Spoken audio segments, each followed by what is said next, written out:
by. Our show will begin momentarily.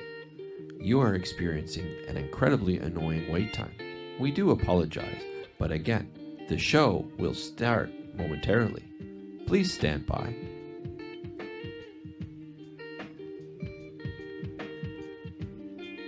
Thank you for tuning in. Please stand by.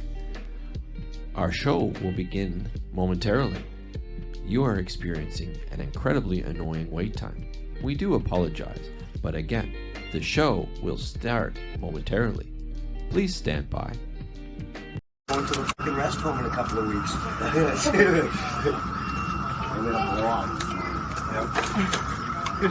King Charlie. Hey, we all know shit happens. It did that day. Holy. Did you see my eyes light up? It was like I saw a deer. Hey, at least you're smiling about it. Yeah. That's serious, dude. Were you able to get back in? I don't want to know anything. Look at it, it was like a pit stop. The airline mud just rear.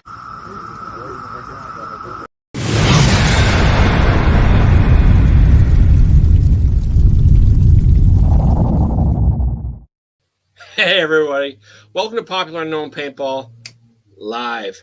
I am so excited. I can't even begin to tell you how much I'm looking forward to this show tonight. I am honored, privileged, just can't say enough great things.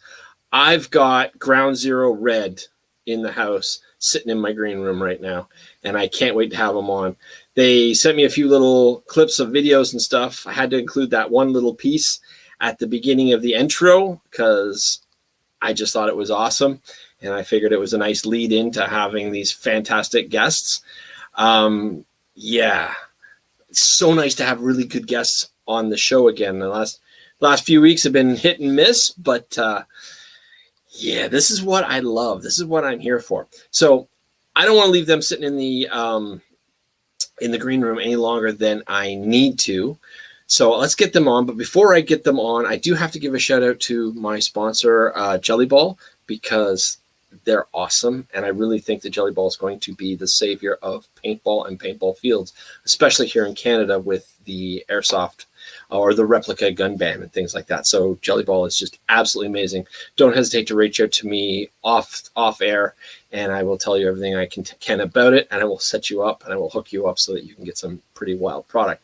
I also have to give a shout out to over here, Ultra Silk, Ali Remembered Foundation, Transfuse, because it's just great, and obviously Paintball Media Magazine. By the way, if you guys haven't checked it out, go to paintball.media. It's the Paintball magazine. It's free every week or every month. My apologies.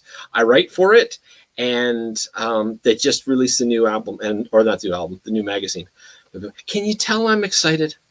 I've got Ground Zero Red in the house. Just Anyway, so we got a whole lot of people saying hey. So we've got Chica. We've got a few Facebook users that haven't given permission to say hey. We've got Lee Williams. We got Rob Hansen, my friend from Chicago. We got Lee Will. Oh, we got Kieran in the house. Hey, Kieran, good to see you. All right. So let's stop with all this me chattering, because let's face it, nobody tunes in to listen to me. Everybody tunes in to listen to my guests. So without further ado, let's just bring these guys on, shall we? Because I know they're chomping at the bit just to play. All right, we got Eric. We got John, we got Steve, and we got Judd. All right, are you guys happy with how everything's lined up? Absolutely. Does anybody not want to sit beside their partners? Do I have to move anybody around? Nah, these guys are family. It's all good. I'm good on top of Darcy. I'm right in the center. This is great. Look at that smiling face of John in that video. I don't get to see that enough. Do you want me to play that video again real quick? Yeah, let's run it A back. little bit. All right, let's run that back a quick. 1 second. Here we go. Rest home in a couple of weeks.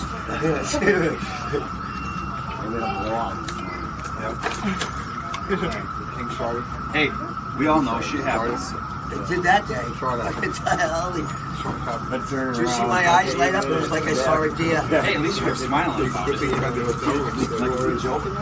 Yeah. That's serious, dude. Were you able to get back in? I don't want to know anything.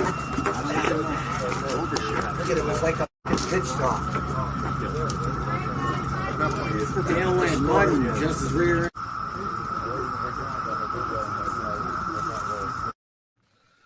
That's awesome. Quality is great. I wish I could have been there. Yeah, shout out to Enrique Gonzalez Photography for taking that for us, by the way. That was awesome. Thank you. All right, so we got a question here. Lee says, wait, what's the difference with red and gold?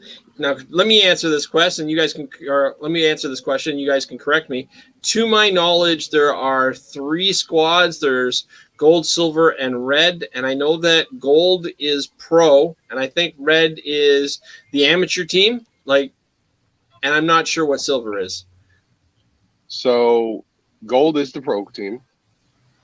Silver was the amateur team that Judd and I were a part of, with Chris Cole Jr., Joe Munoz from All-American 2. And we were doing all our practices at OXCC, which is a great field. It's just 3.5 hours for me and 5 hours for Judd. And we just decided we were going to split silver into 2 teams. Cole Jr. and Joe Munoz would keep silver, and myself, Judd, and some of the New York guys would do a new team, GZ Red. Cool. And that way, as events progress, if one team or the other team is a little light, you guys can merge. And Exactly.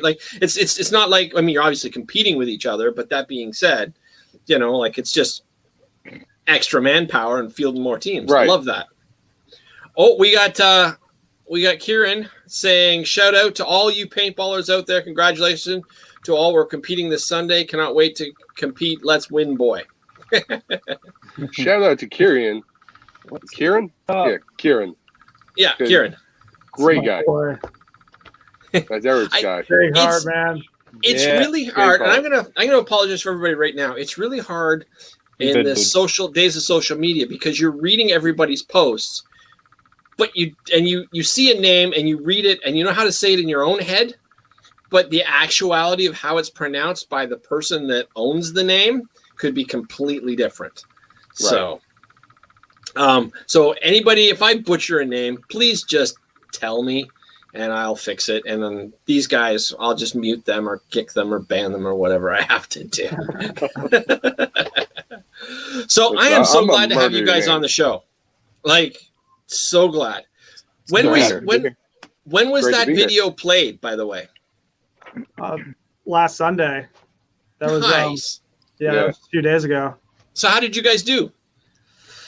We had great. fun. You We learned. had fun. We learned. We progress each tournament, and that's what really matters is taking what we learned from the tournament and progressing so that we get better each tournament until we can become, even more of a reckoning force. And that's what our goal is, to really compete at the highest level and jump into pro ranks too. That's one of our goals. So right. So how long have you guys been playing together as a team? This is our second season. Sure. I beg your pardon, Judd? We're a young team, and like Steve said, this is our second season, but we started with COVID, really. We played once last year, Yeah, we played the Mounds tournament that Will put on. Right. We took first in that, and then COVID shut everything down. Right. So, I mean, you're going to have hiccups until you guys get in the groove. Oh, of course. That's just to be expected. And what I love about you guys is that you're taking a page from the old school books and you keep everybody close together and you guys hang out together off the field and you guys do stuff together as friends and you play together and you practice together. And what I really love above all of it is you have no problem with busting each other's chops like you have been for the last half hour of XYZ should have gone off the break. And no. And you guys were just, but you could tell you loved each other, but it was, no, we're all alphas here. This should have happened. And you have no problem with busting each other's chops. And I love that about you guys too. So we all enjoy that. But this is the first time I've gotten to talk to everyone because I was driving home Sunday because I spent Saturday night of the event in the hospital getting fluids pumped into me because I was so dehydrated. Been there. It was hot. It was really hot. It was ridiculously hot.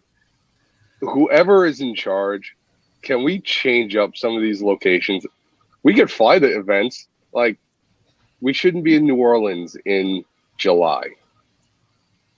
Like, I mean, I live in Maryland, so that event was so local for me, and I was so ready for it. And then the heat hit, and it was like, oh my God. See, I have this theory.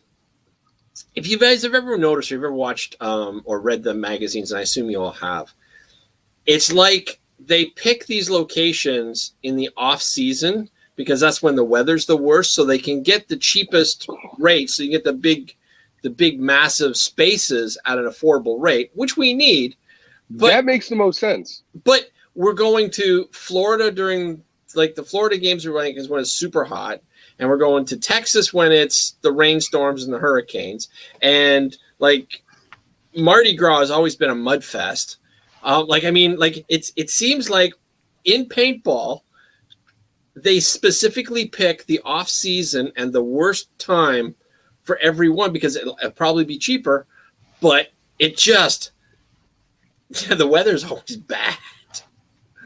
Was it PSP or NXL where 5 years in a row at Cousins in Dallas and no fault of Jed at Cousins, but it was a mudfest? I think that was PSP. Okay. Yeah, it was PSP. I think that was PSP. But it was 4 or 5 years in a row. It was just mud. Yeah. That's all it was. It was a rainstorm. I thrive in the mud, so I'm just saying. Yes, I love that stuff. Slide, just dive and travel for like 30 feet. I'm good. Well, I always really liked adverse weather conditions when I was playing tournaments on a more regular basis. I always loved it because you could tell which teams were prepared, which teams came to play, which teams came to win, and all the candy asses just went home or lost. Do you know what I mean? Like, when the weather was horrible, all these, and I don't want to call them pro players, I don't want to put pro players down, but all these puffed up peacocks, if you will, that think, oh, we're so good, we're so good. The weather gets so bad, they start complaining, they infight amongst themselves, and you just steamroll right over them. And it's just like, adapt. Adapt and overcome. Yeah. Well, no, I remember Amsterdam, was it 2019? Amsterdam was a rain fest. It was just all mud everywhere, up to your knees. It was crazy. And I was thriving. I took my Virtue hopper and I took all the internals. So it was just a gravity fed. And I dove in the snake, crawled up it. The other guys were still trying to pump through the snake mud. They had no idea that I was already there. And I'm crawling to their snake as fast as I can, sliding on the mud. Because that's, I'm from Connecticut, and even in New York, it's it rains all the time. And we don't really have turf fields everywhere. I mean, there's a few. Yeah. But it's all mostly mud or mulch and dirt and all that. So I'm used to that. So I know how to push through that. And, it was a mud fest. You get up there with gravity fed on your Lux and go all the way up there. I was playing for the Droogs, actually. And 1, 2, 3, 4. It's just, just one ball on everybody. You got to learn how to thrive in those situations. And I think that a lot of our guys don't believe that they thrive there, but they actually do. I've seen them do some stuff where, I mean, a lot of the stuff that my guys do still blows my mind. Like that last event, Dale, there's a video of it. Simon's got it. Simon Stevens from Inception's got this sick video. He's going to post it eventually of Dale, the king, we call him. I shouldn't do quotes of that. He is the king. He's literally the king. And he just runs I don't even know how far, because these are the field was pretty good length. He ran all the way to their, to the 50-yard line, we were calling it, but it was more their 40 or even close to that. And he just had 40. No problem. And it was just and this is in 10-man in a pretty open field. He's on the open side where there's no bunkers anywhere. All guns are up, and he's just darting. I remember off the break, I had my foot forward. His foot was planted on my foot. I'm grabbing his pack. We're both tagged up, and I'm like, all right, you ready for this, Dale? And he goes, heck yeah, I'm ready for this. And then they say go, and I just launch him. And he's a missile, and he flies. He's just boom. And he did it twice in a row. The 2 points we played on that field, he did it both points. And he was turning some heads because he's no young cat, but Yeah, it's definitely something to point out. He's what, 52?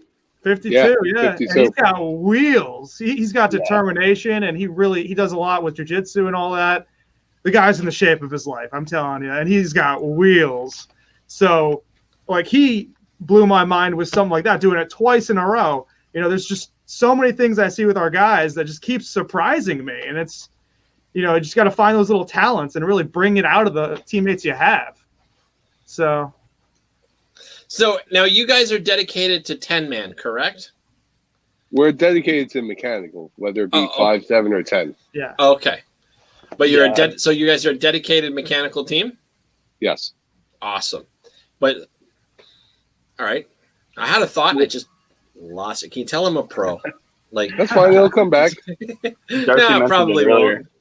I believe King of the Mounds was 7-man, correct? Okay. King of the Mounds was 7-man.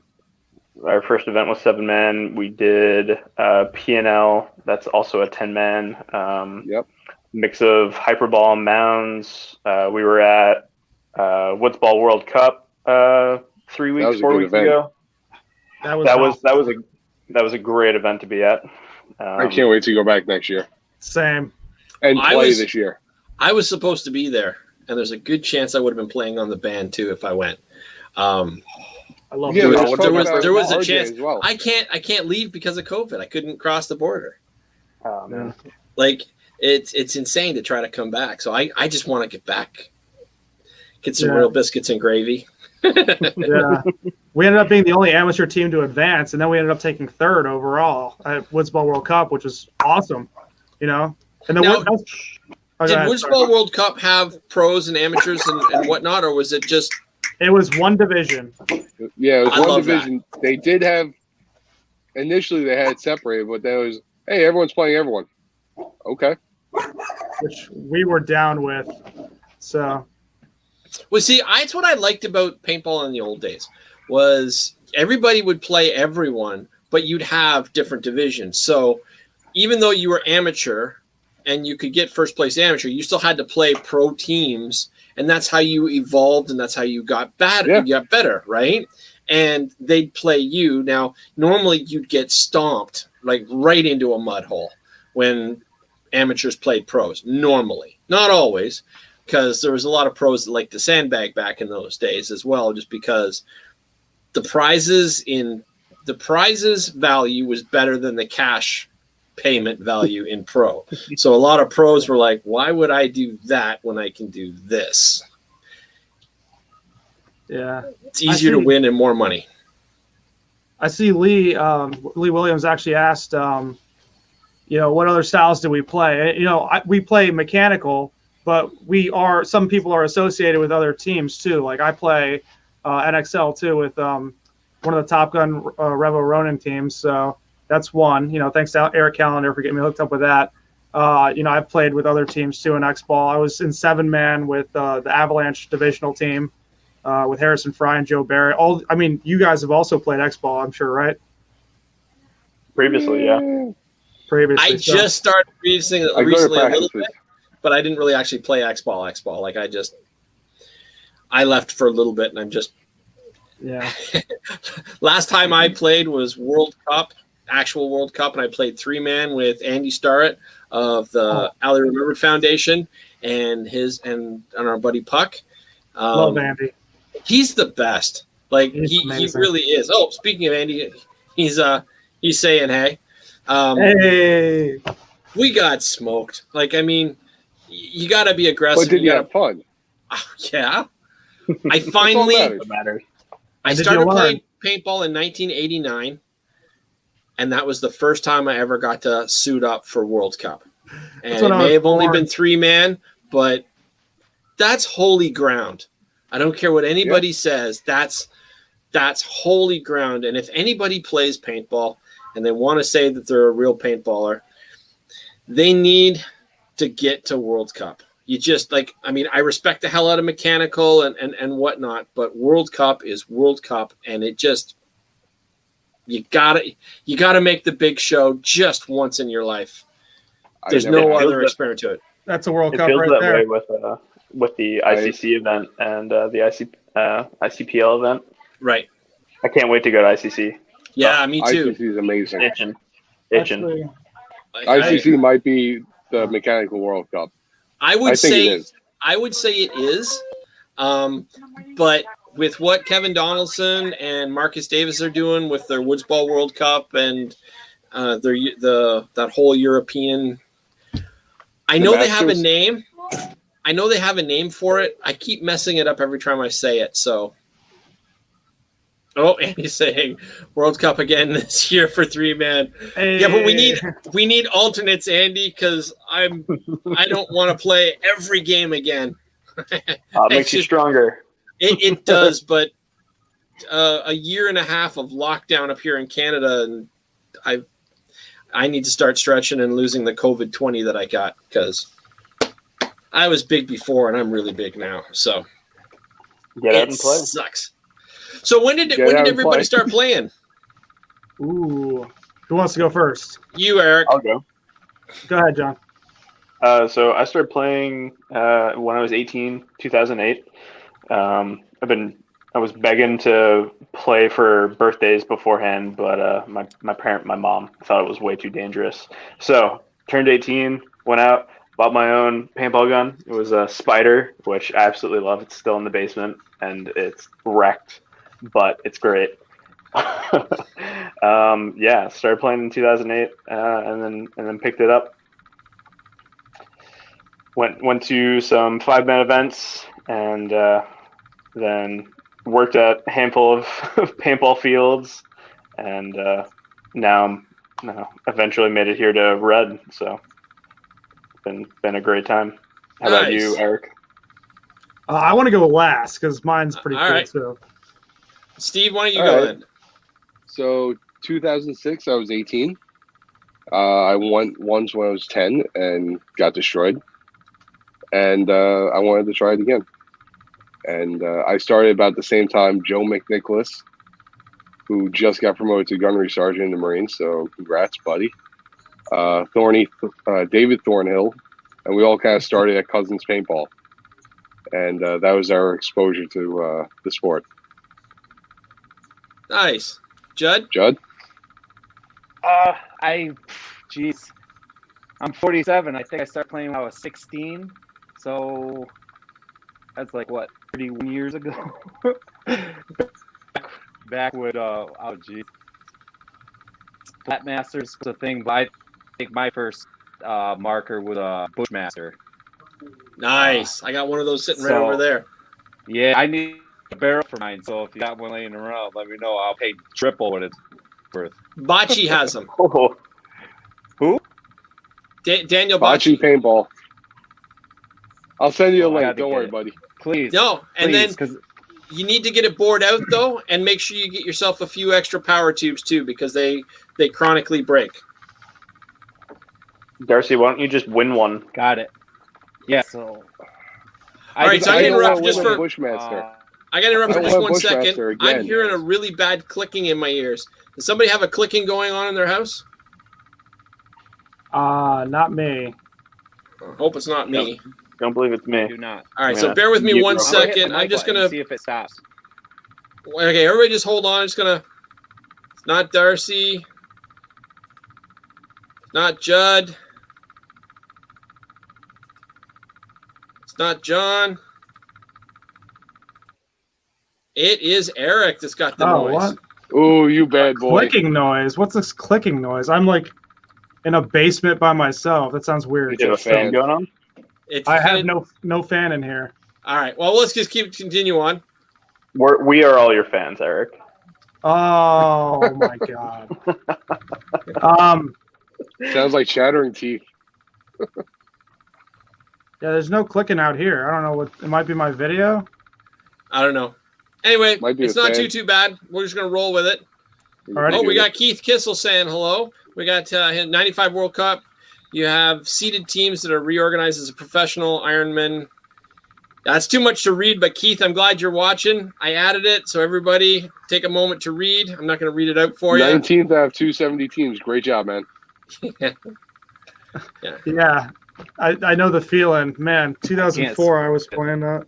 Though, or 2003 was PSP, my first D2 event. But yeah, okay, I'll give my history. So let's see. I started in '99. I was born in '89, so I started when I was 10. I just went to someone's birthday party and I didn't like it very much. My mom was like all about it. She was like, "Oh yeah, you should go play paintball more often." So she actually ended up going with me a few times, and like I was still like, eh. And then I got introduced to airball, and I was like all about that. Got into practicing, got into routine. Finally, I went to high school and met a good friend of mine, a few good friends of mine, and the good friend that actually ended up coming up to me and introducing me to him, you know, and he was like bullied and, you know, dealt with a lot of bad stuff. And, you know, but he was a paintball player, so he was a good friend of mine. And then he ended up actually committing suicide, which is why I continued to play, kind of like promoting him within myself, you know, kind of like doing that. And actually, this is a picture of me and him playing right now. His name was Brian Drew. He's definitely a big inspiration for me to continue through the sport and, you know, be where I'm at. But my first divisional event was D2 X Ball in, I think it was 2004 Orlando. It was 2004 Orlando with Ghost Paintball or CT Turmoil, that team up top. And he was on that team with me. So that's why I love that jersey. But you see me wearing it at some events. I wore it once with a GZ Red for my first event with them. And that's why that jersey means so much to me. But and then I was with Avalanche for a bit. I don't have my Avalanche jersey up there. I was with the Droogs, my college team, Baltimore Savage.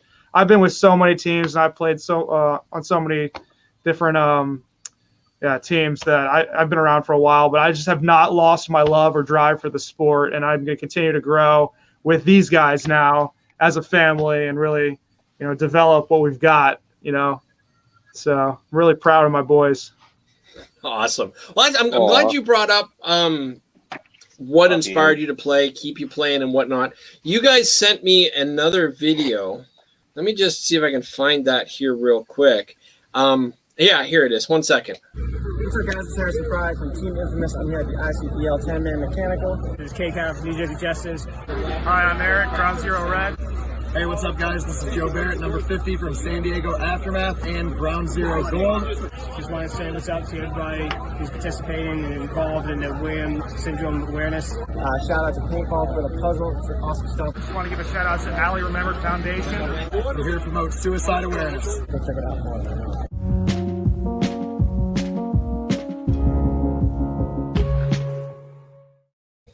I love that because you guys are a very, very, very competitive team. Like, there's nobody in paintball that hasn't lived under a rock that doesn't know that the words ground zero means grab your ankles because they're coming through. Like, that's just synonymous with ground zero. And that's one of the reasons I'm so excited to have you guys on. Pro, silver, and like gold, silver, red, doesn't matter. You guys are serious competitors. But you have fun in the process. And more importantly, you guys are really dedicated to helping others as you play. And I love that. Like, you want to make something, you want to make the experience just mean that much more. And I think that is absolutely amazing. Now, do you guys have I mean, I know that you guys are big fans of the Allie Remembered Foundation, and let's face it, who isn't? Because awesome. But are there any ones that you really want to, like, you try to work with the most? Like, is there that really guide you? It's not necessarily work with the most as far as it is work with anyone or any foundation that really we can reach out to and support. So we try not to, like, you know, okay, we're going to focus on this. No, we're going to focus on anybody who reaches out to us or anyone that we see, you know, like there was an individual, I've been friends with this guy on Facebook for a while, Nick Kelly. I don't know if you know Nick Kelly. He's an amputee. I see awesome things from him all the time with progress and paintball and whatnot, which reminded me of the Paraplegic Turtles back in the day as well. Yeah. And, you know, incredible stuff from him in progress and the drive and the motivation, the positive vibes and energy. And it's just like, you know, it makes you want to cry. And then was Nick Kelly with Smoke? I think he's an individual playing, like, he doesn't really play tournament. He's just kind of, but he's just someone in the community that I've recognized through Facebook. And, you know, someone sent him virtue parts or bunking parts for his hopper. And I was like, wow. And then, just that is inspiring. And then you have, people like Austin Miller, who did that whole the gun thing for or marker thing for Kieran. Raising the money to get him a Lux X. It's incredible. So why not support that? And then on top of that, you have, Andy reaching out to the Allie Remember Foundation or anyone else. Me with my personal experiences with suicide and my friend, it's, anywhere that we can like put our hand in and be like, reach our hand out and be like, hey, we're here to help is kind of like where we kind of fit with that. So it's not like we're going to focus on something necessarily. We're going to really help out to the fullest extent, the best that we can, anywhere that we can. Right. So, and that's kind of like what our mission kind of thing is. So how often do you guys practice? We do not as much as we should. Yeah. That's COVID. So I mean, the team blame COVID. And that would be as a squad. I mean, we still like the Browns are out every weekend, all the Brown family. So we have how many Browns with us? 1, 2, 3, 4. And they're out every weekend playing mechanical. I play mechanical on the airball fields every weekend. I'm out there on the X-ball fields at NR Paintball in Maryland, which I love that field. And, I'm using this guy right here, 170R Ground Zero red style. Nice. Logo. I don't know if you can see the logo, but it's got the Ground Zero. Yeah, it's my 170R, my Bunker King hopper, and of course the Dan Colby Immortal Air Tank. Specifically tuned to my gun, thanks to Dan Colby. I don't know if you can see. I got mine right there. Dude, amazing stuff. But yeah, I use a mech airball, so we all practice it like on our own every now and then, but we do come as a team as well. The team is kind of squatted up in Massachusetts. Judd's got about 5 guys up there that practice often, 6 guys that practice often together. Out in Calverton, Long Island, we have a group of 8, 10, 12 guys some weekends all coming out playing open as it goes. We got a handful in Connecticut as well. We definitely try and come together and practice as one team whenever we can, but we play more events together pretty often though. Yeah, very often. So yeah, I think we got 6 more or 5 more for the season. 2 PNLs, ICC. Now, you guys mentioned something when we were talking prior to, and you guys said something about entering airball competitions as a mech team. Is that something you guys are actually going to start doing? Is like just entering standard electronic events, but play mech just to hone your skills? I personally want to play with this squad anywhere, anytime. We haven't really talked about that too much, but that would be a goal of mine, is to play with my boys everywhere, like Europe or wherever. I don't know. But even if it's Mech Europe, I mean, we're going to talk about it because I know I'm going to get shit for this, but I would just love to play as much as I can with these guys, because these guys have become like a second family for me, a paintball family. Right. And I know I was kind of the one who came up with that idea, and I know I'm going to get shit for it, but I just want to see my guys as much as I can. That's all. You're not going to get shit for it, but it's against the rules. What's against the rules? It's against the rules to play, as far as I know, a mechanical gun in an electronic event. If you play NXL or... Is it? Well, that's the only... I don't know, but either way, we could use rules. You need an electronic marker. We could use a 5.5. I think that actually is in the rules. As much as I don't want to believe it, I think it is actually in the rules for X-Ball that you have to use electronic. That way you can't go like full auto with something. I'll duct tape a 9-volt to my M170R and we'll run it. Or we could just use, PE's got a lot of good markers out there. We could just use those. Listen, I got 2 CS2s we could use. Sweet. We'll just put 2 guys out there with CS2s. Dibs on one spot. Go. Listen, I'll play it back. See, I have a hard time, like, if it's in the rules, then it's in the rules, and I'm going to have to look out into this, because now this is kind of got me intrigued. I think I've heard this before. I think I've looked on a whim.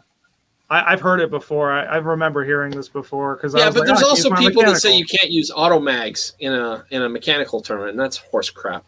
You can totally use an auto mag. You can't use an RT mag. You can use an RT mag. You just can't let it RT. That's if it's tuned properly, you're allowed to have it. Like that right there is an RT. It's actually got an EMAG valve, but it's still the RT essentially. And it was set up for me by Sandman, which is Tim Glavin, who now is the man behind Airgun Designs. And it is 100% tournament legal. Like it's awesome. But I can't tell you how many guns got checked at ICPL when people were walking a single trigger, and the gun literally sounding like it's shooting 12 balls a second, and a ref would go over, pick it up, pull the trigger a couple of times, be like, it's not full auto. People are just ripping on these Planet Eclipse, either the CS2s that have the mech frames or M170Rs with the hair valves. Someone was doing that with a shocker. Yeah. He was shooting his right side, one finger. When he switched to left, shooting down the tape, he had both fingers in there just ripping. Everyone on the sidelines, and the ref was just... I remember that. Yeah, I remember that.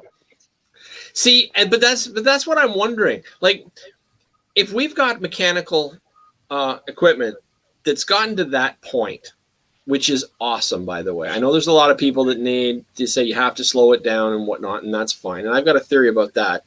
But if you've got it to the point where mechanical guns are that performance set, why do we even need electrical guns anymore? Like I don't get it. I don't understand, because the electrical guns are capped at what is it, 10.5 in NXL? Yeah. I think it's 10.5. I have no idea. You know, and not everybody can get a gun to go up to 12 balls a second when it's mechanical. No matter how much triggering you do, you still got to bounce your fingers, right now. Like I don't care if you're practicing on spray bottles or with your girlfriend or whatever the case may be, you still got to bounce your fingers fast enough to shoot that fast. So, we got a guest coming in. Oh shit! He has to say hi. What's up, my boy? What's happening? What's up, man? I'm at Dairy Queen. Sorry, so you know. I got dial-up. I can't see who it is. He sent me a link. I was like, damn, I'm getting ice cream. So I'll just join now because, you know. I've been there. Hey, Andy. I've been there. I've been at that very Dairy Queen. That's true. You have. When I visited Andy at for the second annual charity event last summer. Yep. Holy crap, it was hot, by the way. Just saying. If anybody of you guys are ever going to Denver, go a day or two early, climatize to the altitude, because wow. Just wow. And then after that, go have fun. But yeah, give yourself a day or two to climatize. Hey Steve, my girlfriend says don't give him ideas. Yeah, I just checked in the chat. I was wondering who that was. That's funny. Hey, Michelle. And Lee Williams asked earlier if we know the history of GZ. I know Steve Casano, and I know the history. He has given me a history lesson many times. I'm not repeating it. You could ask him yourself. That's okay. I've heard. Which, speaking of which, before I forget, big shout out to Ground Zero Gold for everything they do to support great us job. too. Yeah, and on their event at the ICPL, they took second in pros. So that's big props to them. Will Rocks, all those guys. Julian, it was Julian's birthday at the event. Yeah, crazy, right? You know, all those guys. Didn't Image win the 5-man? Yeah, Image won the 10-man in amateur. Okay. Yeah, Justin Kim, my boy. I like that guy. It's a good guy. You know, I actually ended up getting one of my old teammates. When I met him, I met my old teammate too, and it was just, we hit it off all together, all the three of us. And now we're all still three good friends. So love that guy. Nice. Anyway, getting back to the whole mechanical thing. Like, I mean, if we need to slow guns down, all we have to do is put a mechanical. We have to put a non-force fed hopper on. So it's like a VL2000, for example. because gravity will not allow paint to feed past 11 balls a second. Like if you take all the paintballs, you stack them in a tube, and you let them drop, that's the absolute fastest that paintballs will drop is 11 balls a second. That is math. Feel free to give Tom K a call and ask him. He's the one that figured it out. So if so as long as there's no impeller trying to force balls down, balls will never feed faster than 11 balls a second. So you can't use force feed, but you could use an agitating hopper. Sure. No matter what happens, the balls will not feed faster than 11 balls a second. As long as there's nothing to force the balls in. Like, I'm not sure if they can see this here. But, so this is Aspire 3. You see how the balls are actually forced in? Ever so little? Can't have that.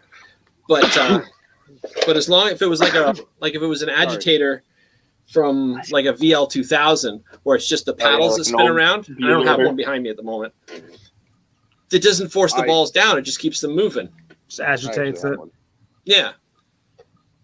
So I'm not going into my bin of bullshit. Oh, I got one right there, but I'm just not leaving the camera. I also see Keith said that his M170R shoots more accurate than other markers and whatnot because of the mechanical properties. And I actually firmly believe him on that because I also, like, I'll bring this to X-ball fields, the airball fields, and I'll play X-ball with it. And people are like, why are you using that? And I was like, shoot it. And I just give it to them. Lasers. And they're like, wow, this shoots all the way across the field consistently versus, certain electronic markers, and it's because they're not using a solenoid. So he's right on that part. And you know what? Like there's so many different things. All I'm saying is I think we've gotten to a point where I don't even know if electric guns are even necessary. Like I'd kind of like to see them done away with. I mean, don't get me wrong. Like I love my shocker, and it's kind of neat to just be able to bounce and go, and I could see in an X-ball, like in mechanical events, if we lowered the hopper down or slowed the hopper down, then that's great. But, what about they're right with the no too. What about leaving it as is, but just making it mechanical? Put a double trigger on EMAC or double trigger on M170. For NXL, sure. Because the whole point of the make mechanical... it like MPPL. Right. The whole point of the mechanical, and there's a lot of old timers and people in the background that are talking about it, and they're really upset with how fast mechanical guns are shooting now because it's not anywhere near, or it's so much faster than the guns were shooting back in the 90s, like with the autocockers and the big triggers and things like that. And the whole point of the mechanical movement was to allow people so that they can have more movement, have more technical, like more open lanes. You have more gaps in between the paint. Yeah, you just had to be able to run, to move, to be able to shift, and it made communication very important.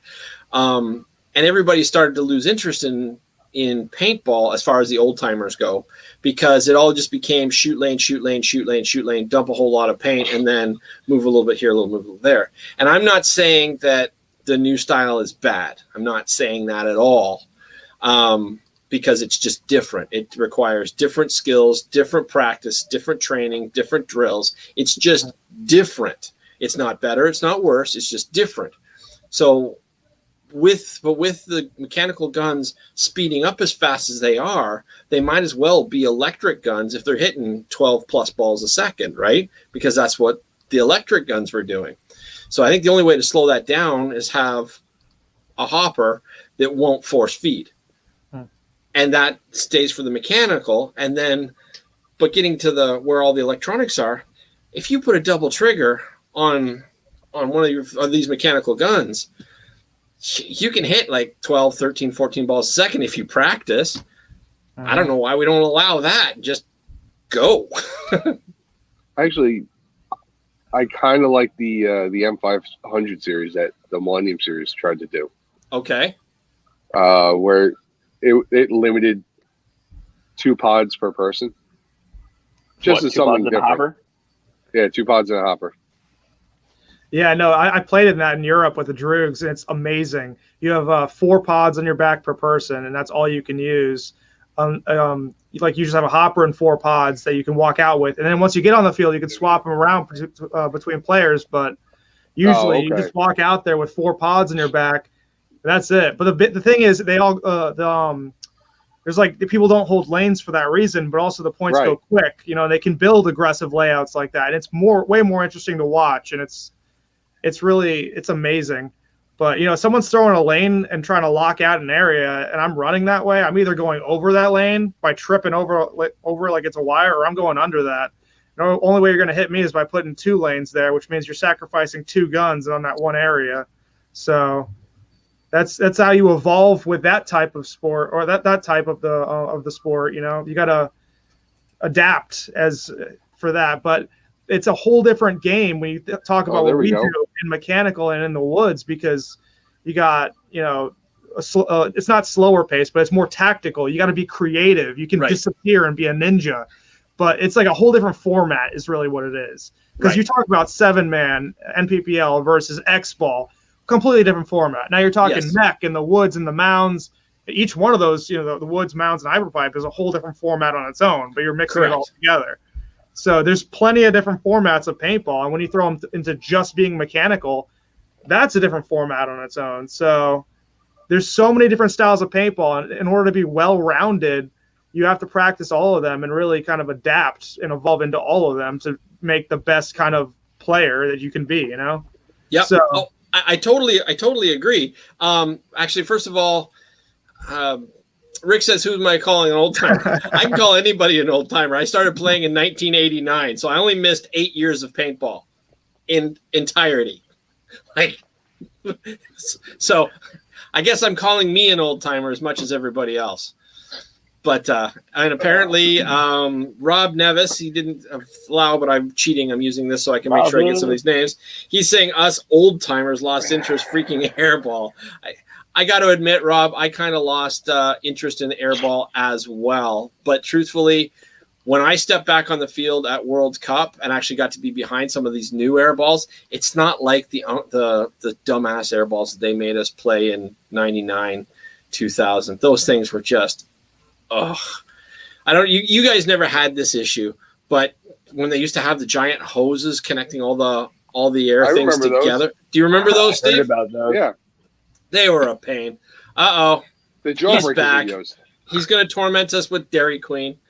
He's back. I put it in the freezer so you wouldn't cry. Did you get some sprinkles? Winners get sprinkles. That's right. Anyway. Unfortunately, I have to bang out for a second and let the dog out. Oh, where'd Steve go? He's letting his dog out real quick. Oh, fair enough. All right. Anyway, guys, so all I'm saying is that I'm just wondering why. Like, I mean, I understand that everything's different, and I'm not saying one's better than the other because, truthfully, paintball's big enough for everybody. But I'm just thinking, with the way that the mechanical guns have advanced at this point, I don't even know why we need electronic guns. They are getting fast. Fun. And HK Army and ANS gear won't have their sweet ramping videos that they throw up on Instagram anymore. Those are pretty cool, though. Like, yeah, but over the Lamborghini and stuff, you see those? I was like, oh, please don't break a ball. Please don't break a ball. Getting back to like tournaments, though, I mean, it's definitely it's also an argument of semi versus ramping, right? Because if you're on a mech gun, you're semi, you have to run that trigger with 2 fingers, where I get on my guys, my friends that play, and they play in ramping all the time, and I hand them my mechanical gun, and I'm like, all right, go play a game with that, and they can't shoot 4 balls a second with a single trigger with their left hand. They're not ramping, they're not, holding it down. So, I mean, I really like mechanical for that aspect of trigger discipline and skill and right.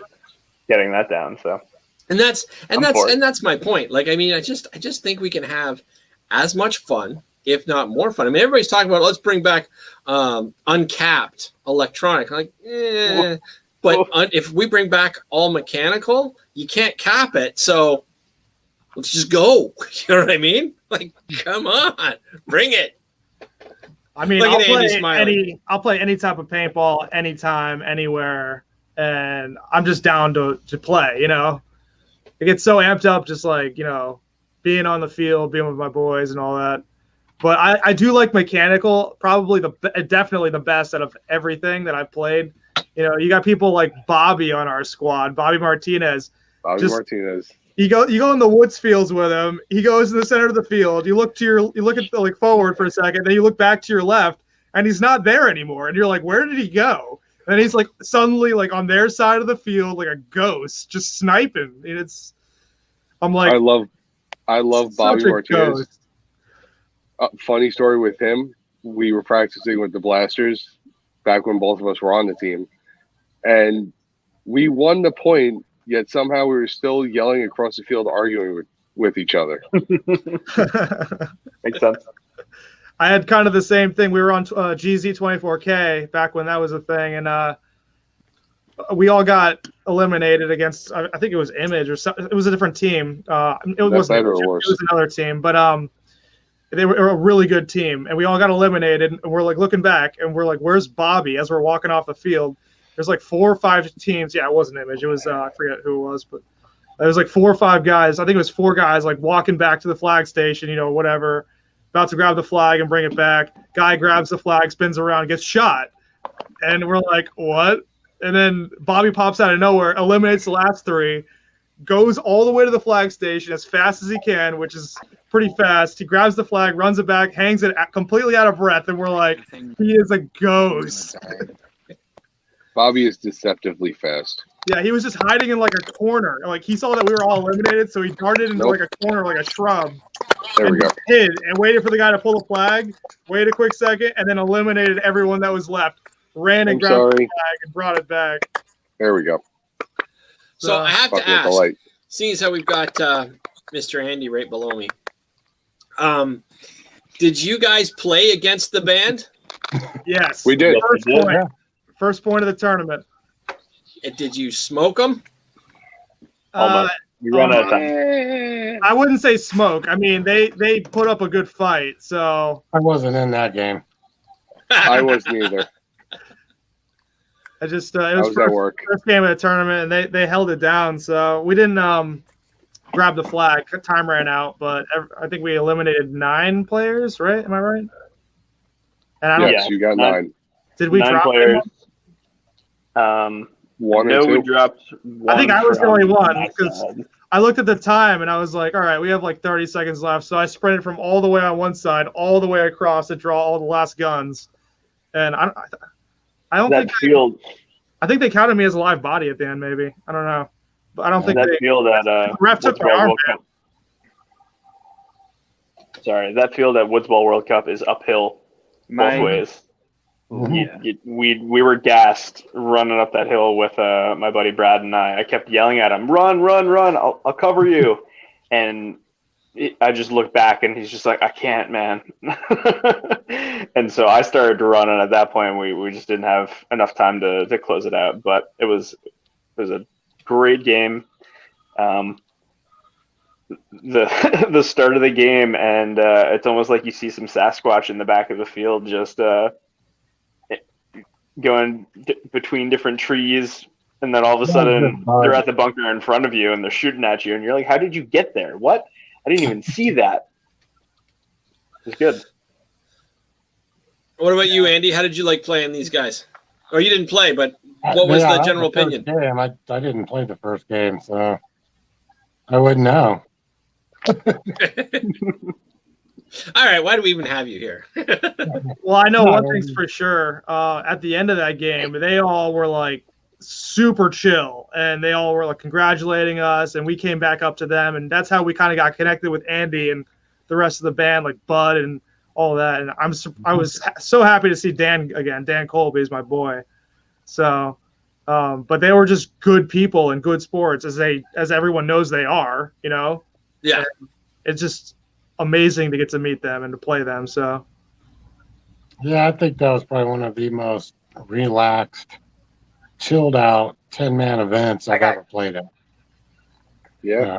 Everybody was, you guys, the Pirates, and you had I can't even think of all the team names now.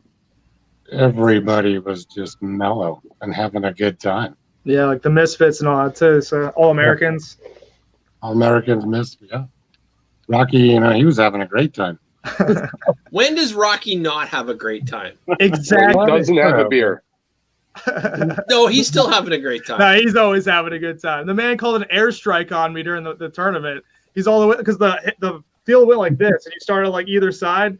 He went to the corner of his field, turned his gun. He had his gun down to like 240 or something. They said when he was chronoing, and is launching missiles in the air at me, and it was coming. I'm literally in my bunker, my gun on the ground, and into the bunker.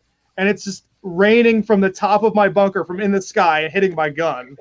And I was like, looking at the ref, I was like, that was a good shot. And the ref's like, yeah, it was. You're out. That's why I had to tell Rocky out there. I was like, you just airstruck me, dude. That was crazy. Yeah, that's an old trick, isn't it, Andy? Yeah. You have one guy that just chronos the gun right down. And if there's bunkers you can't get, you just sort of like walk it in. Exactly. That's a great freeze frame of Judd, by the way. Anyone see that? One of my favorites. I missed it. Never mind. Yeah, my phone's dead. All right, Judd. Well, if we're losing you, I will say goodbye to you now, good sir. Thank you for coming on, and we'll have you on again when you've got a fully charged phone. Yeah, I'm done. All right. I will talk to you tomorrow, buddy. Hey, Love 12 o'clock. Thank you. Love you, bud. Thanks for having me, guys. Happy to have you on. All right, so what we got here? Somebody said would have been a better time if they would have stopped getting shot first every game in the face in the heat. Oh, he's probably talking about the last ICPL, or we were just going. We went to that event saying we're going to try and do some crazy stuff, learn something, see what works, what doesn't. I mean, we're obviously trying to win too, but we're also trying to grow as a team. So, everyone knows GZ Red, we come hard, we come aggressive. It just doesn't happen. It just didn't happen to work out in our favor for that event, with the way the fields were set up. The aggressive plays didn't always work very well for these teams. And we were like, you know what? It's our game style. We're just going to come at you. And that's what we did. So. All right. So we got Lee Williams saying, do any of you guys play scenarios? And if not, why not? I'm gonna answer for these guys because they're old school ballers, and I'm gonna answer even for Andy himself. It's like we like playing scenarios. It's just we're tournament paintball players, or now I'm getting older, so I tend to play more scenario and fun, and I don't really take anything serious at this point. But that being said, if you're asking a tournament player why don't they do more recreational stuff, it's just because that's where their passion lies the most. But I think every single player that I have up on the screen loves paintball in all its forms. And if somebody would say, hey, you guys want to play some MagFed, you'd be like, stick it in my hand. Let's go. Right. Well, I'll be at Ion. I'll be at Invasion Normandy. So nice. Eric's going to Ion. I'm going to be the one guy. And unfortunately, there's always got to be one. John has the MG100. Yep. I am not your guy for scenario or MagFed. I was in the Marines. I played with real M16s. You don't need my negativity there. I'll be a ref. Fair enough. I will gladly ref. I will throw a speaker on my backpack, and we'll have fun. You don't need my negativity in a scenario game. I always need your positivity at a scenario event. Because you're the ref with a boombox on your back, making it so much fun for everybody playing. So that's why I want you there. But if you're playing scenario, you don't have to have anything that looks realistic. You don't even have to wear camo for that matter. You just go out and shoot paintballs. I mean, I love scenario plays. I just bought one of Inception Design's FLE 100s for the EMF 100, and it is rainbow stained glass. There you go. I want to see that. I want to see that too, like right now. All right, go get it. Yeah, I love playing scenarios any chance that I get. So anyone wants to invite me, I'm there. So just letting you guys know. The rare times I do play, I play with a pump. Monte Casino, Right. then, Eric. Say it again, Andy. Come out to Monte Casino and play with the band. We got Bud and Dan are the opposing general. Really? Yeah. That one I might me? have to play. Yep. That one sounds amazing. They've been the generals for like the last 5-6 years now. Yeah. Every year, that's their except for COVID. COVID killed the last one. Yep. But Bud commands one side, Dan commands the other, and it's one of the rare jewels in paintball.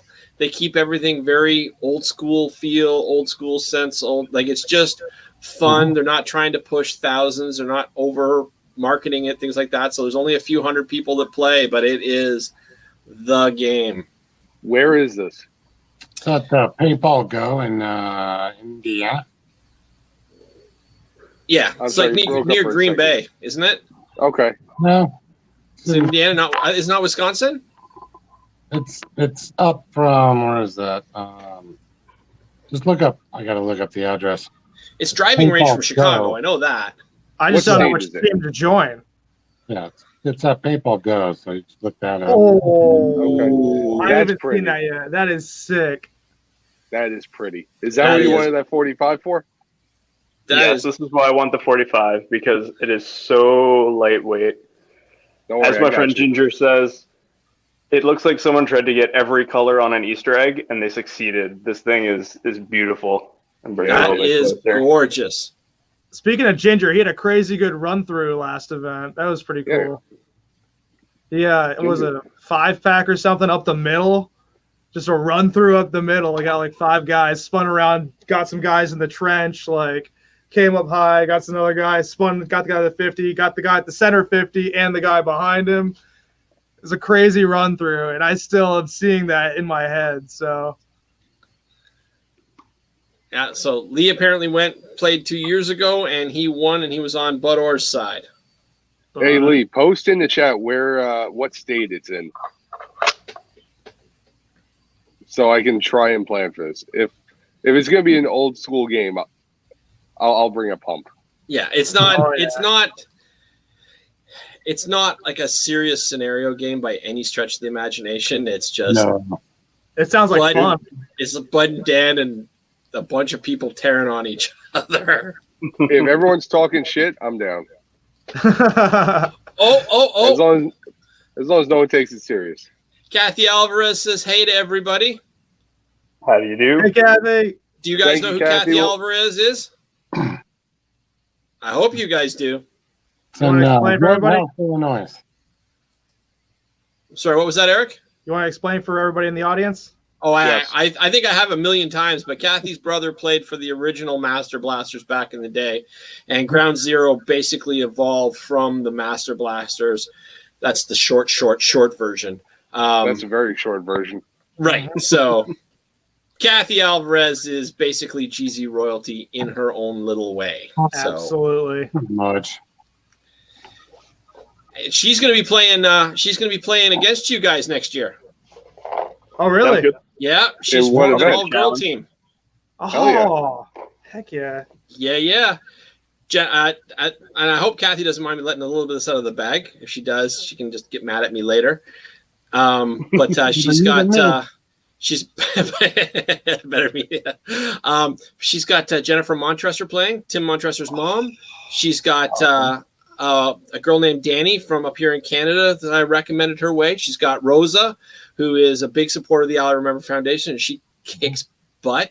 There's a bunch of good heavy hitters that have joined the Valkyries to play with Kathy for next year. They're just forming up now. Hey Kathy, you should hit up my twin, Jesse Miolo. I have a 1 of 1 here. Eric Sanchez signed Jesse Mayolo barrel sock that I bring to every event. Every event, horns, he brings that. Equipped with horns, unibrow, a mustache. I love her. She's great. A great player, great person. Team USA. Definitely a must-add. I recommend her. You should reach out to Nicole Episcopo, too. She's good. And Michaela Wilkins. All those great ladies. Great ladies. Michaela is probably my favorite female player of all time. Like, she's just – I'm not saying she's the best player.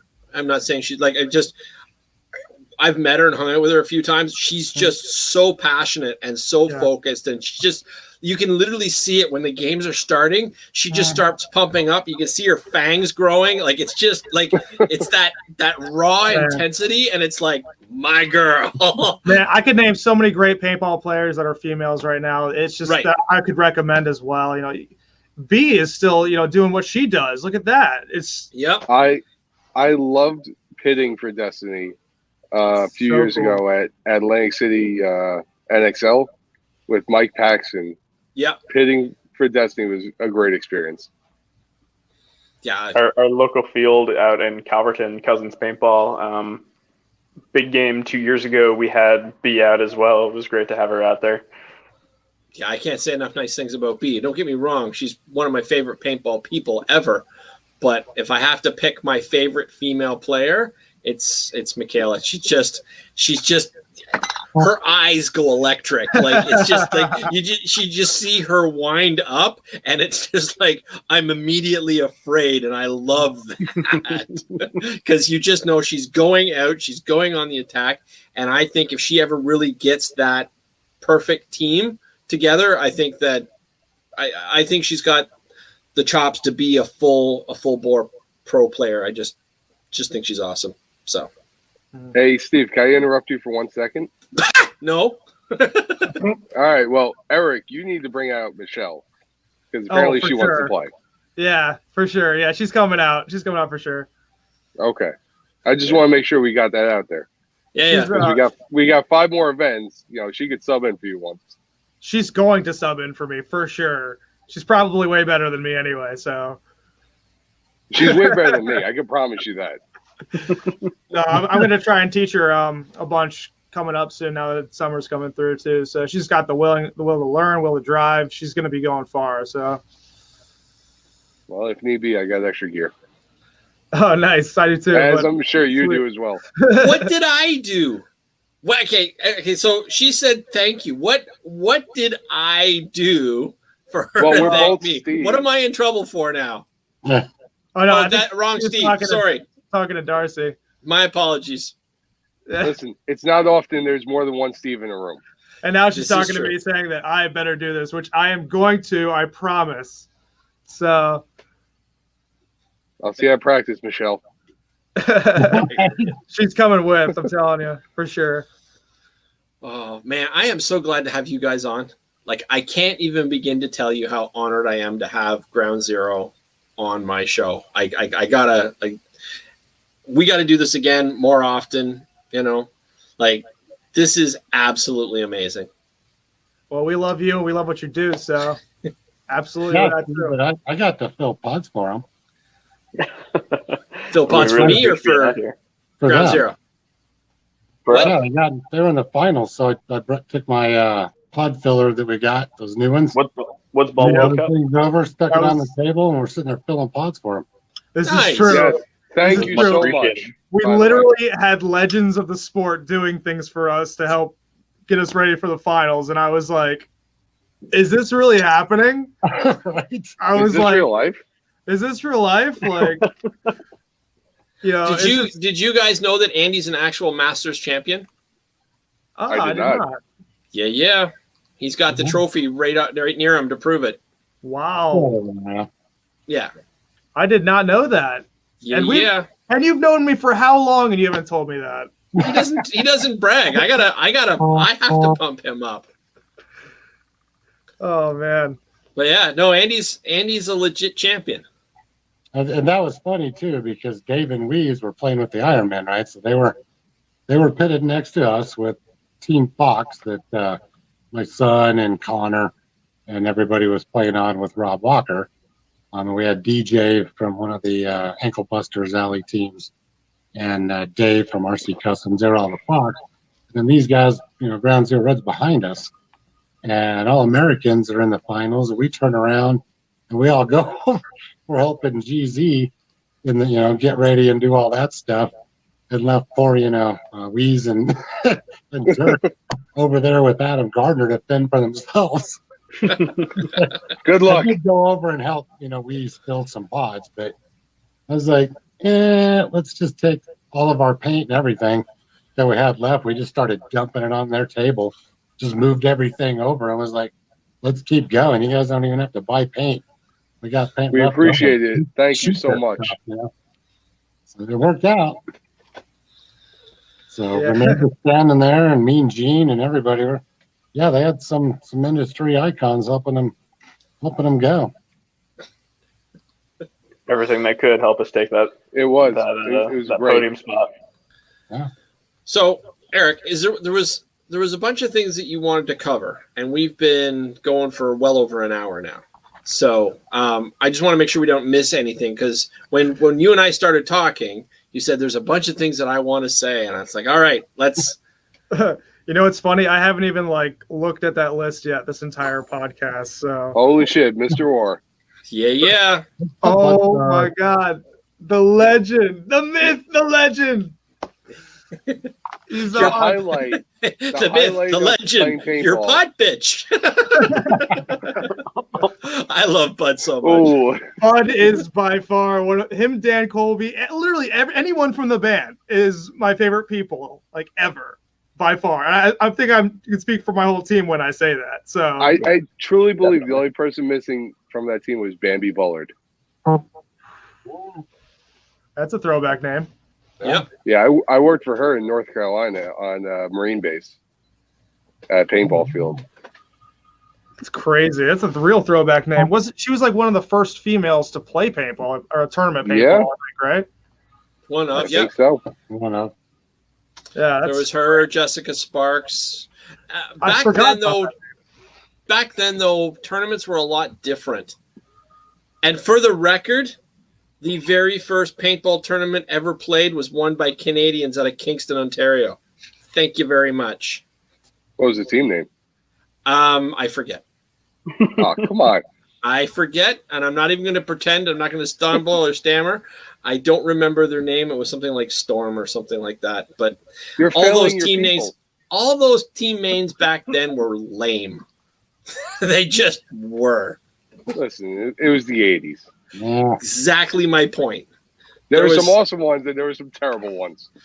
I honestly believe that the coolest team name, or one of the coolest team names, is Fred Schultz's Constant Pursuit. Forget what you think about how they play, or we won't get into any of that, because some people say that they won too much. Some people thought that they won too little. Some people thought it was more of a marketing stunt. Forget all that. That's another debate for another time. But I absolutely think that Constant Pursuit, hands down, has to be one of the coolest paintball names out there, because it's a constant attack, and it's very simple. I just think that is ultimately one of the best paintball team names ever made. What about Florida Annihilator? Hey, look, it's a white screen. It's a white screen that says us. I didn't want to interrupt. It says hi, Bud. I couldn't. Yeah. I love Bud Orr. Oh my God, that guy. Amanda Setzer? Be careful there, Eric. Your nipples are starting to get a little more erect. They could probably cut diamonds at this point. I'm telling you. John just sent me a text asking me, who's the female player that played for the USA team? Amanda Setzer. You're right, Jeff. Rooney Boys is a cool name. It is a great name. So was Drunken Prom Date. That was a great name too. Can we just stop for a sec? Can we just stop and look? We got Steve. We got Andy. We got Bud Orr on the show. We got Kathy on the show. This is incredible right now, guys. We got tons of people on here right now that are supporting us, and we got to do something to, really. They're supporting me drinking. Hold on. I got you covered, Eric. I got you covered. Because I think that our boy Karen is watching. Oh, that's right. He is. Forgot about I've seen him that. chime in a couple of times. Oh, yeah. He lives less than a mile away from me anyway, so I could just go over and knock on his door right now. But I think he's still watching. I think he's aware that you guys and Austin and Parker from my team, or Coffins, which is an alley team and everything. And I think Robert's probably still watching right now from Paintballers for the Puzzle. I saw him. I forgot to give him a shout out too. Big shout out to him and what they're doing. We gave him a shout out in the movie. Right. I think he's probably still tuned in, maybe, or if not, he'll see this again. But for that giveaway that the players out there in paintball land did the GoFundMe and rounded up enough money to order Carrion's gold ace that is on the way to me right now. I just wanted to pitch in that Immortal Air has thrown in a HPA tank for that, which was awesome. Wow. So, Mr. Dan Colby and John Colby, and Dan's a board member on Alley Remembered anyways, but enough of that. So they pitched in a tank, and then I've got a Zodiac harness from Ken up at Zodiac sitting here to go along with that stuff too right now. So, I don't know if you knew that, Eric, but yeah. I actually didn't. That's awesome. That is amazing. Steve's wearing a Zodiac shirt right now, actually. Yep. He is. I noticed that earlier. Yeah, so that's pretty Got a crazy. whole pile of Zodiac harnesses and hats and shirts right over there on the table. Yeah, and speaking Shout of out that, to the Hefferly family. oh yeah. But speaking of the Gold Lux Ace that Austin Miller actually ended up coordinating for Karen. Basically, Ugly Paintball helped support most of that too. Mm-hmm. There was a ton of donors, and we definitely want to shout out to everyone.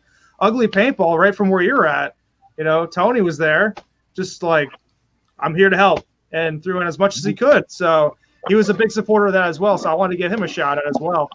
Oh yeah, we're gonna get everybody fired up on that when we get it all finally put together. Can you send me his sizes for soft goods? Yeah. Or ask Eric to send it to me. Yeah, I'll get it to you for Because sure. I'm pretty sure I'll be sending a care package from Under. Nice. Yeah, Chris. Under makes really Chris good Wrangle. stuff. I love Chris Wrangle. Yeah. Awesome. They just had Bunker Fest. Yep. Yeah, So. I mean, we got so much going on now. Like everything that we're doing with our events. With I'm gonna interrupt for 1 Upright second. Preparedness. That Facebook user that says hi. That's Kieran there saying hi. So Kieran, we're glad What you're up, watching. Kieran? Yeah. Congratulations Hey, on your buddy. stuff. We're all saying hey. Congratulations. Oh, and we got somebody saying, "Are you guys going to NXL Philly?" And I can answer that. I made to shoot the Lee shit. Williams. A few of us are, but we're playing with different teams. Some of us are even going to watch. All the Browns are going to watch. So I am. you're going to watch too? I'm going to play. So I'm going to play with one of the Ronin teams, hopefully. But He played Hey, on put me his on team. Put me on your roster. I'll pit. I'll talk to you about that after. So, Okay. but You guys yeah, play it an shouldn't be a problem. ICC too? Say it again. You play an ICC as well? Oh yeah. Yes, Okay. definitely. We will play every ICC there is. We've got an Alley Remember team and playing ICC, so you can go beat up on Brent and the boys. I'll be there. Yeah, I think saw Brent said a few things in the comments about, I can't wait to get shot by you guys at ICC. Well, likewise, Brent. So let's see what happens. Well, you have to stop by the booth because we'll have an Alley Remembered booth set up with Mac Dev, and then RC Custom Products will be in there with us as well. So, Nice. yeah, We'll definitely stop by. Hang out. oh man, I can't even begin to tell you guys how much I'm enjoying this show right now. I'm sorry to interrupt, and I'm sorry to geek out a little bit here because I should be beyond this. But this is my favorite part of every week, is being able to go live and chat with everybody literally around the world. and meet new friends. Because Eric, you and I have talked a little bit over online a little bit, and Andy, you and I have been friends for a while, but we met through the podcast. And Steve and John, great to meet you guys, and I can't wait to nice meet you too. Hang out with you guys in person. But this is why I made the show. This is what I love, all the passion of all of you guys. I mean, we all have slightly different opinions, like Steve with your opinion of scenarios, which is great. And you know what I mean? Like I love this. I think it's all just the best meld. This is the best. Like, we're just missing smack talk. So will somebody? I was just about to do that. Yeah, like all we need is a little bit of smack talk, and we're on the field. You never have to apologize for being a fan. Bled at the ICC. How's that, Steve? Sorry, what was that? I said Jeezy Red's going to be Jeezy Bled at the ICC. Yeah, we'll see.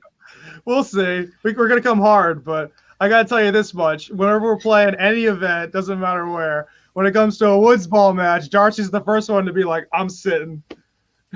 Darcy loves the woods. What are you talking about? He's like a grizzly bear in the woods. Nah, that ain't me. I have a permanently fractured ankle from the military. Nope. Yeah. I'll play hyperball. Yeah, he's good on hyperball, but the second we get in a woods match, he's like, I'm sitting this one out. That's pretty embarrassing when Theodore's 77 years old and he's out there running up and down the hills at the Woods Ball World Cup. Your broken ankle don't mean shit. Burn! Ooh, Grandpa can go out and play 7 games at the World Cup at 77 years old. I was at work. You can go out and play in the woods. He came in as a moral support at the end of Woods Ball. He did. I'll tell you this much about Darcy, though. It doesn't matter if he's playing an event or whatnot. He will show up and give us full support regardless. And even if he can't be there for the first day or the first 2 days or whatever long it is, he's still going to be there eventually, even if it's the last second of podiums when we're not even on podium. You know, he will be there. Our phones were on blast. He was watching the Inception streams, yelling at us at what to do. I mean, complimenting us at what we did great. Yeah, that's exactly it. Yeah. Unfortunately, work comes up, but I'll be making that exception. I'll be taking off Fridays for the next events. I can't yell at Simon's recording of the events without being there. So I'll be at all of them. Did we make you break too many phones that day? No, I'm gonna fix my fuck up. Excuse my language. It's all good. Like I said, I try to limit swearing in the show, but if you're going to be on a paintball I haven't cursed that much. We all have, at least 3 times each. But you're going to hear the odd foul word on a paintball field because paintballers do that. So if there's the occasional slip up on the show, it's great. We just don't want to go into full Dan Colby, and we're good. Oh, by the way, Donovan did a great job getting who is it? Tyler, who just switched from Dynasty to Houston Heat? Tyler Harmon. Tyler Harmon. Okay. Great job by Donovan getting him out of the woods after he bunkered Pearsall. Oh, yeah. Unfortunately, it was Brad. Oh, was it Brad? Yeah, Brad totally got my back on that. I love that man. Yeah, he did. I was trying to communicate with Brad to cover my tape, and Tyler came up and did me well, and Brad ran across the woods like a madman to make sure he had my back. Yep. There were about 3 refs running into that tangle afterwards, trying to sort out what happened. I look across the field and I just see like a bunch of people walking off on that side. I look over, I see Tyler kind of like diving into our side, and then Brad just like a madman. I'm like, wow. Ran across the back field to go do him. Oh, yeah. Or at least get him out. Yeah, that was awesome. Crazy. And then I had like 9 guys on the other side. They were all filling the other side. Not 9, but just a ton of guys filling the other side. Just walking down the tape where I can't even reach them. And I'm like, oh, this is going to end badly. Well, didn't you shoot 13 guys out of one of the games at World Cup? You did. Recently? How can you shoot 13 guys if there's only 10 on a team? Teammates. You get team kills. Oh. Yeah. I didn't get 10 enemies. I just got 13 kills in general. Listen, it's not Call of Duty. They don't deduct kills off that. Well, in that case, 13. I guess it was 9 then, right? All right. So Eric, do you have a list? Can't go above 100. I'm gonna save you here. I'm gonna hit the bell and save. Do you have a list of things you wanted to cover before we wrap up? I've got a long list, and I think we've covered a lot. So I don't know if we can get to all of it. Well, take a quick look and give us point form, man. Where did I put that device I have that has the list? Okay, my phone. I turn it on. The first note, there's like a note on my phone that says "Hi, Bud." So hi, Bud. While I was checking that out, I just want to give another shout out to GZ Gold. Yes, did freaking great, guys. Yeah, will somebody please hit Will with a taser? Get him to get better internet so I can get him on the show. You guys got tasers down there in the United States. Somebody hit him with like something non-lethal. It just makes him go. Let's get him get some decent internet and get him on the show. That's how you get better. It's always garbage. Yeah. If you get him on any show, the energy level is gonna just spike through the roof. That guy is just. Yeah, I know. He's so much energy. I met him. I love him. He's so good. So it's Staten Island. It'll permanently be garbage. I know that doesn't make any sense to anyone that's not in New York, but for everyone that is in New York, you know what it is. And also for Mr. Lee talking about Steve being a nerd, I have a framed Fedorov jersey to my left and a Infamous jersey behind me. So I'm a bigger nerd. Oh yeah, and congrats to Infamous on the win the last event too. That was an awesome job. So that is so amazing to see Infamous starting to kick some ass again. Oh yeah, for sure. But yeah, I guess just one thing I did want to go over is what we're trying to do mostly as a squad. And a lot of people are starting to see this now. Everybody's saying grow the sport, this and that. We do a little hashtag grow the sport every now and then too. But what does it really mean? I mean, we've put it on blast a little bit just to kind of get our names out there so that we can kind of show how we can be role models, So it's not so much of throw everything in people's face, this and that. You're like, oh, hashtag grow the sport, hashtag grow the sport. No, it's more of show people, by your actions. Do stuff that people see or like, okay, I want to be associated with this community because of what they do, not because of what they say. So lead by example, Go out there and you see someone do something good, support them. Or you see someone in need, support them, And that's what we're all about is just, if you want to grow the sport, it's not just with the people in the sport. It's the attitude of the people who view the sport or don't even know about the sport. So you got to reach out to those foundations. You got to go help those people in need.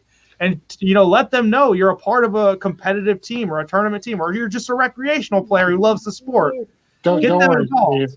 I was already talking about making Ground Zero, and now I remember chapter team.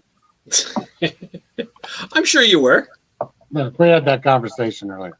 I don't doubt that for a minute. I'm just saying that I agree with Eric 100%. I absolutely hate the hashtag grow the sport. I can't stand it. I think it is because there are so many people firing it out there, and it's like you have to say it to be included, and you have to say it to, you know what I mean? Like I really don't like that hashtag grow the sport. I much prefer teams like yourselves that go out there, be yourselves, just start kicking. You know what I mean? And don't stop kicking and just keep going, but having fun while you're doing it. And anytime you get a chance to help somebody along the way, you do that as well, because that's what paintballs is about. And that's what growing the sport is, but most of these people are just saying, oh, grow the sport. But the only people who are seeing them of that hashtag are people in paintball. Like, So I was talking to Eric today. So Dynamic Paintball, which is our home field. Yep, great field. Love that field. Big shout out to Big Mike. You actually hated it because you don't like that format, but you fell in love with it after you tried it. But it's exactly true. I freaking hate bunker fields. I'm honest about that, but that field is the best. But like I was telling Eric, Mike started this. He found a bunch of those old Reds armbands, and we were sitting there. We're like, why don't we use those? We didn't have enough for, to use them for players. That's what, just tie on the surveyor's tapes for. But we looked at each other and we're like, why do we have all the experienced people wear an armband? Because we have enough of them when they come in, like me and Tom and you and Eric and these guys and the Phoenix guys when they show up to play. So they put on these armbands. And when new players come and register, there's a big sign and they're explaining that if you need anything on or off the field, if it's how to play or you're a gun, no matter what it is, either A, get a referee, or B, ask one of these players that have these armbands on to help you. So that's a true grow the sport because you're using experienced players to mentor on demand at the field with that. So that's actually starting to pick up. But one of the other things I actually love that idea. It's an awesome idea. We did it, and we're starting to see some other fields do this, right? So it doesn't matter if it's a 10-year-old kid and they're out there in the middle of a game and they're like, oh my god, and they see me and they're like, hey, guy with the red armband. I'll stand up out of my bunker. I don't care if I get shot. I walk over there. I help that person, kid, adult, doesn't matter who they are, and then go back to where I was and keep playing or stay there with them and do these things to help them out, right?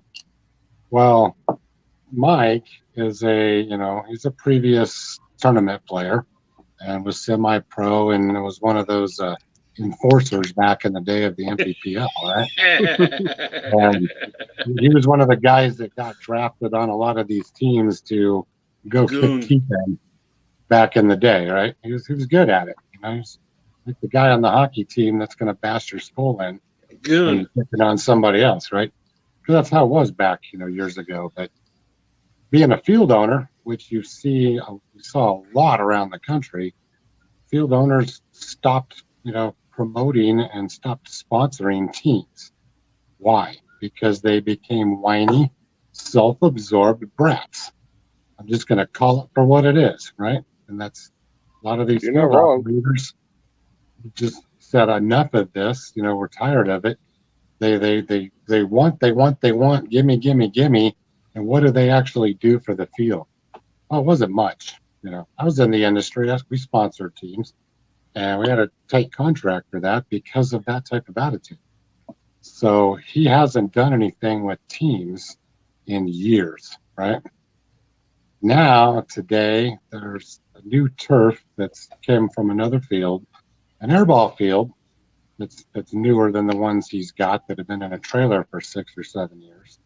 He's setting that up to have an area for like family member teams and everybody really come over and practice and stuff like that. But Mike is starting to do some sponsorship stuff again. Right now, it's our team, the Expendables, and Team Phoenix are really the only two teams that he gives a crap about, right?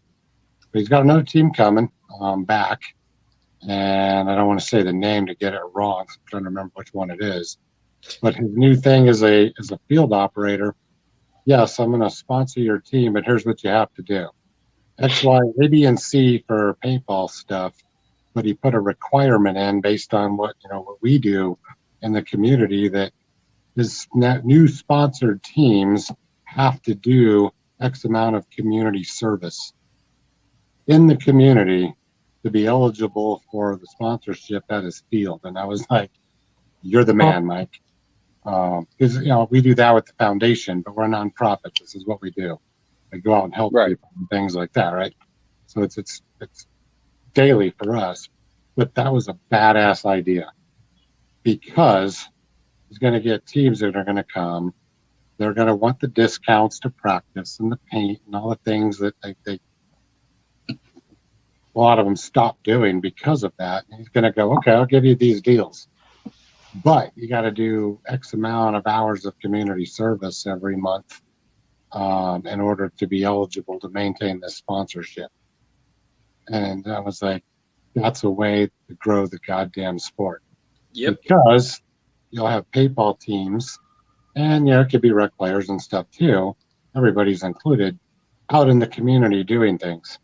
So what better way to get the community and the non-playing community to see something, ask questions, have people out talking, besides just going and playing paintball, tournaments and doing nothing, which just goes right in line with what you guys are doing with Ground Zero Red, wanting to get in there and help and do all these things.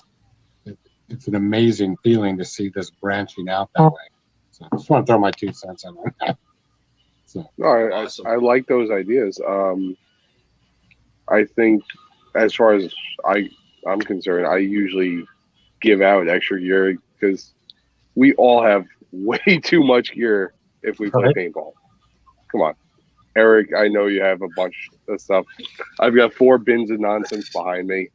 I've got probably about the same. So I got a trailer sitting outside.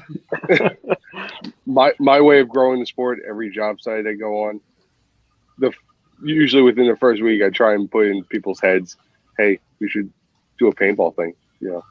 We should, because I'm in construction, so every new job site is a different group.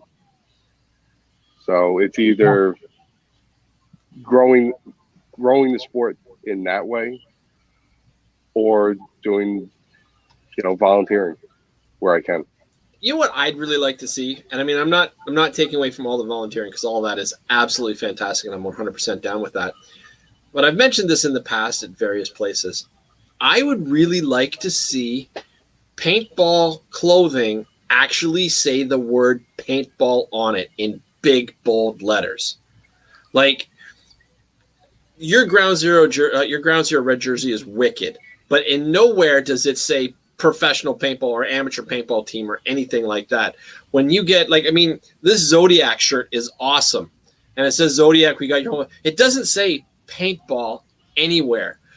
On the back, it doesn't say Zodiac paintball. I don't think it says paintball. I can. It does. Does it? Stand up and give it a shot. I can't stand up. I'm all wired up. Oh, all right. I'll have to take your word for it, and I'll just automatically say I'm wrong, and good enough. But that being beside the point, think about all the clothes. You know what I mean? Like we need to make paintball actually. It does say paintball. There we awesome. Go. We just need to have that paintball bigger. Okay, it does. Like I said, I admitted that was wrong, Andy. Thank you so much for just rubbing my nose in it. I'm not. I just went like a bad dog on the memory comes in handy. I hadn't even looked at them yet. I just grabbed them out of the box to see, since you can't stand up, but I got a big stack of shirts, so let's just check it out. Yeah, it does. There we go. I thought it did. Pack so much. Anyway, but all I'm saying is why don't we wear clothing that actually says paintball on it? So when we go to the mall or whatnot, people say, oh, do you play paintball? And just start the conversations. Or people will see that and like, oh, yeah, I meant to play that. Maybe that's what I should do this weekend.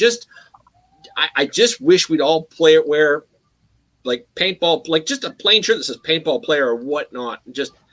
Anyway, I'm ranting. You're right, though. You're right.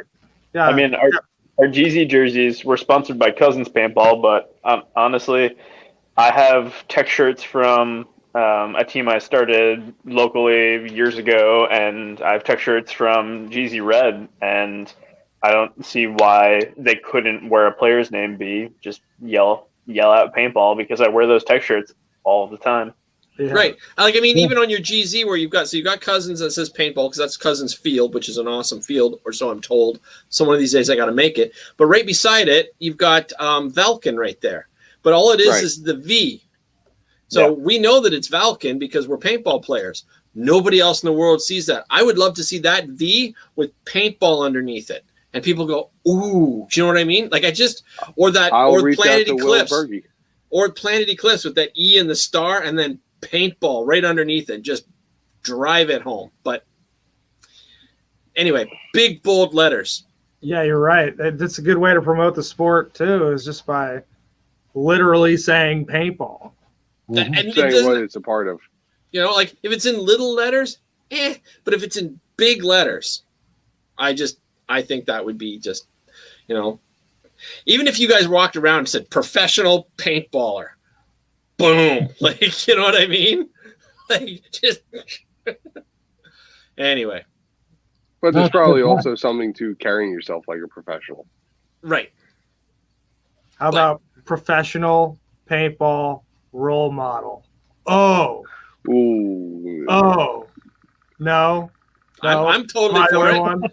Hey, loud, proud, and well endowed is just how I roll. You are definitely the only one. Totally you and Pierce are the only two. I'm gonna have Anthony make some of those up at Ugly, and I know he's watching. So before I even on the phone, start printing those things. Yeah. Hey, you know what? That would be awesome if we had like just paintball role model, and then in smaller print, Allie Remembered Foundation. That would be wild. Just that guy right there. That's big letters. The role model. What, John? John is the role model for the team. All right. Well, let me just. I aim to be like John. All right. So if he's the role model, let's just amplify him. Okay, John. All eyes are on you now. You are the role model. Go. Well, so one of the big things I do at every field I play at whenever I'm playing with rec players. I mean, it's all on-field rec player stuff, but just trying to get people to come back, enjoy, give them little tips. You know, don't chicken wing. I've seen Darcy do this at different fields, give away his gear to new players. And everyone knows at Cousins when I'm playing, if anyone has a gun issue, they they know to go to the guy with the beard, which I used to have a much bigger beard. But I will basically fix anyone's gun while I'm there. So. Nice. Or at least give it the best shot. Those DM series, I just, but everything else, cockers, lay it on me. Nice. All right, guys. Well, we have been going. So, what was that, Andy? So they got a cocker guy already. His name's Bud. Yeah. Yeah, but Bud goes to Caesar now. Well, we all send our guns over to Cedar to get them boom treated and Caesarized. How else Caesar just did my gun. I'm finally getting Ground Zero Red. Ultra Thank you, Eric. Boom. Wait. Boom. I'm finally going to use my gun that Caesar worked his magic on this weekend. Because, like I said, unfortunately, last week I was in the hospital again. That sucks. I hate when that happens. Did. Twice in a week. Dehydration, dude. How you remembered. Boom. Ultra. There you go. Boom. Wait. Boom. Oh, where's Judd? He has the box of it. Oh, he does have the box. He beats us all. I got it too. Of them. He would be like, boom, boom, boom, boom, boom. All right, guys. Well, listen, we've been at this for an hour and 42 minutes now. So, Andy, thank you so much for coming on. I am going to I'll let you drop into the green room. You can hang out if you want or do what you got to do. But thank you so much for coming on. We appreciate it. Any last words before you bounce? Just get out and play, but play safe, play fair. Be honest about it. Play with passion, as I always like to say. You got it. All right. Andy. Thanks for coming on, Andy. Take care, Andy. All right, guys. So I wanted to make sure that we ended this because this is a dedicated to you, Ground Zero Red. So is there anything you guys want to cover before we wrap this whole thing up? That's a Darcy question. Before my AirPod dies, because one did already. Okay. I would like to send a shout out to thank you from Simon from Inception. Virtue Paintball, Aaron. Thank you for getting us all set up this season. They're such great guys, aren't they? I love Aaron. Planet Eclipse. Judd Lafreniere, Plumbing. Route 40 Paintball. Vulcan Paintball. And I'm looking behind you. And we got Powerhouse Regs. And Powerhouse Regs. I'm always missing one. Boom. And Caesar. Thank you very much, Caesar, for all you've done to help us this season. Awesome. Don't forget about Under either. Chris Rangel, thank you for reprinting the jerseys that I messed up the original order for. I take ownership. It's my bad. Thank you for rushing out our order and making it possible to rock them at the World Cup event. Absolutely love the jerseys. Yep. Awesome. Shout all right. So, John, too. is there anything you want to cover? No, I think Darcy covered everything. Go out, get people to play some paintball, have some fun. And shoot your Eric, friends in the We'll see you face. guys this weekend. Anything you wanted to cover? I love all you guys. Speaking of Love you too, everyone on buddy. my team, and I can't wait to grow even better with these guys. And like I said, shout out to Ugly Paintball. Shout out to all the sponsors. Shout out to everyone who supports us. Everyone who's on the podcast, obviously, that's supporting us as it is. And just strive to get better. Grow as a squad with your team. You know, learn new things. Just try to figure out, okay, that didn't work. How can I get better or whatnot like that? And just have fun playing paintball. Don't forget where you came from, really. You know? So Awesome. And don't forget why you play either. So I've also, got now. Steve Casano. I'm sorry. That's okay. Sorry Go to cut ahead. you off. No, go. Steve Casano and Dave Rotunda. Thank you very much for all you do. Steve. Ground Zero Gold. All right. So I have a question for you guys. Before the show, and this is very common with a lot of my guests, people will start asking like, oh, well, we need to make a list, and oh, do you have a script, and oh, do you want to go through things? And I said, don't worry about it. Don't worry about the list. Don't worry. I mean, make a list so you feel more comfortable, but don't worry about it. I said, we're going to start talking, and 2 hours is going to go away like that. We're just going to have so much fun. Would you guys say that I'm accurate? Yeah. Absolutely. Did you guys completely forget that you were on a podcast? Yeah, 100%. I think the only thing I wish we could have done is done this in person. Agreed, 1,000%. But one day I live in another country. That's fine. We all play paintball. We'll see each other at an event and knock this out. Coming to ICC? Absolutely. Well, there's a good strong chance I'll be at ICC, and there's a good strong chance I'll be at Monte Casino. All right. There's also a good strong chance I'll be at World Cup. I might know have to for finally play a World Cup. fact I will be at one of those three. But play ICC.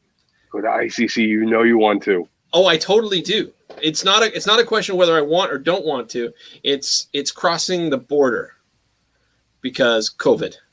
So it's there's a $3,000 mandatory hotel stay in a government hotel when I come back, and I have to stay for 3 days in a COVID hotel while they test to see if I have COVID, and then after that I have to go into a 2-week mandatory quarantine. I don't mind going in the 2-week mandatory quarantine, but $3,000 sucks. Yeah. That's just no. Yeah, so, but did you? Fuck that. I love paintball, but nope.